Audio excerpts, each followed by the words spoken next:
Assalamualaikum dear students and my dear viewers. I welcome all of you once again to my lecture and to my YouTube channel Clear Chemistry Concepts with Ishfaq Hamid. Today we concluded that the light, certain phenomena of light can be explained on the basis of wave nature of light or radiation, and certain phenomena or the some properties of light can be explained by taking into consideration its particle nature. So today we are going to discuss dual nature of radiation. Dual nature of radiation. As visible light is an electromagnetic radiation and it is a part of electromagnetic spectrum. So हम बात करेंगे radiations की और उसी में जो है visible light भी आ जाएगी. ठीक है, तो dual nature of radiation in 1905 में एल्बर्ट आइंस्टाइन एल्बर्ट आइंस्टाइन ने बोला कि लाइट हैज ड्यूअल नेचर. क्या बोला? कि लाइट हैज ड्यूअल नेचर और रेडिएशन हैज ड्यूअल नेचर. ठीक है, तो अगर हम रेडिएशन के कुछ फिनोमेना जैसे फॉर एग्जाम्पल सम फिनोमेना,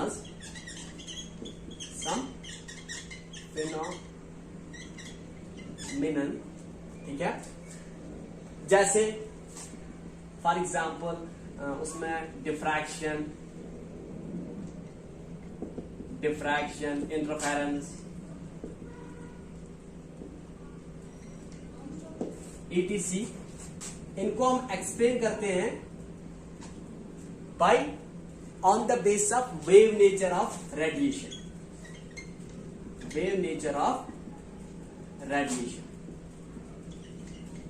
और इनको हम पार्टिकल नेचर से एक्सप्लेन नहीं कर सकते. They are explained on the base of wave nature of radiation. और इनके लिए electromagnetic wave theory which was proposed by Maxwell इनको आराम से एक्सप्लेन कर देती है, डिफ्रैक्शन को, इंटरफेरेंस को. ठीक है, इसी तरह से कुछ phenomena for example black body radiation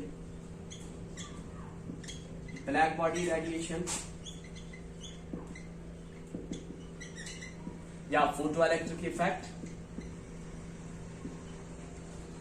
इनको हम एक्सप्लेन कर देते हैं on the base of particle nature of radiation. ठीक है, इनको हम एक्सप्लेन करते हैं on the basis of particle nature of radiation.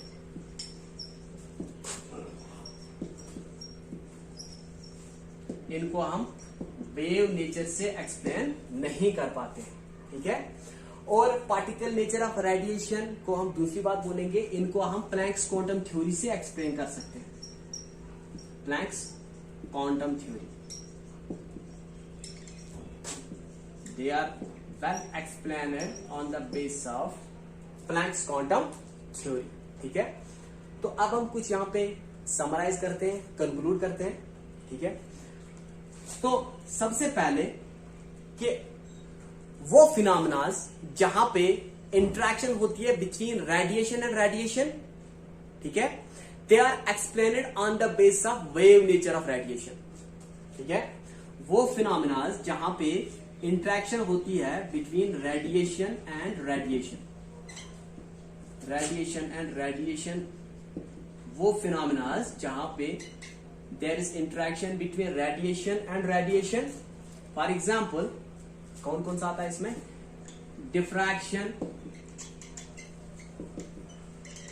Interference,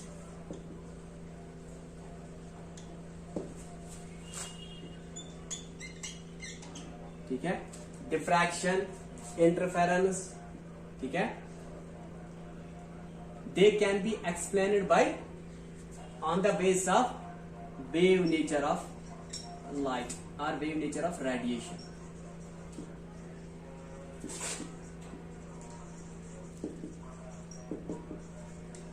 ठीक है, they can be explained on the base of wave nature of radiation and वो phenomena of light in which there is interaction between radiation and matter,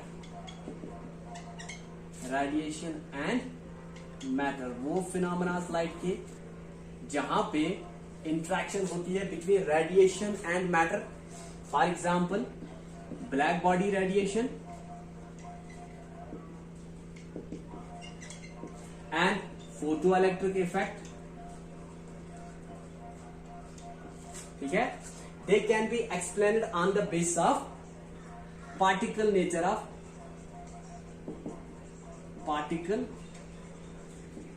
of radiation.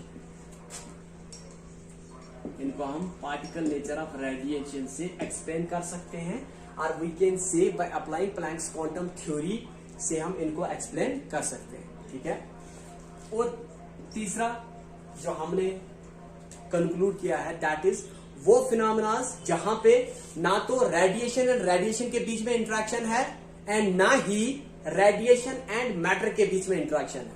ठीक है, तो हम क्या बोलेंगे, वो फिनोमेनास where there is neither interaction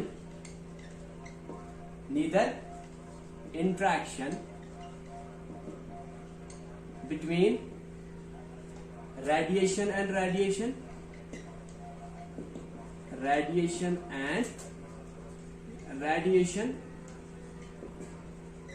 nor between radiation and matter, इनको हम किसी भी नेचर ऑफ लाइट से या किसी भी नेचर ऑफ रेडिएशन से एक्सप्लेन कर सकते हैं. They can be explained either by wave nature of radiation और they can be also explained by on the base of particle nature of radiation. इनको हम दोनों नेचर्स ऑफ रेडिएशन से explain कर सकते हैं. ठीक है, तो फॉर एग्जाम्पल इसमें कौन कौन सा आता है, rectilinear propagation, that light travels in straight lines, or we can say radiation travels in straight lines. Rectilinear propagation,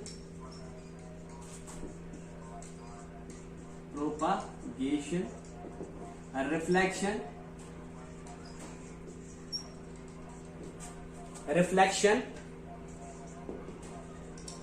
refraction. ठीक है, they can be explained by both natures of light, by both natures of radiation. इनको हम particle nature of radiation से भी explain कर सकते हैं और they can be explained on the base of wave nature of radiation. ठीक है, तो इनको हम दोनों नेचर्स ऑफ रेडिएशन से एक्सप्लेन कर सकते हैं. जहां पे हम पोलराइजेशन को भी वेव नेचर ऑफ लाइट से एक्सप्लेन कर सकते हैं. पोलराइजेशन, ठीक है, इसको भी हम वेव नेचर ऑफ रेडिएशन से एक्सप्लेन कर सकते हैं.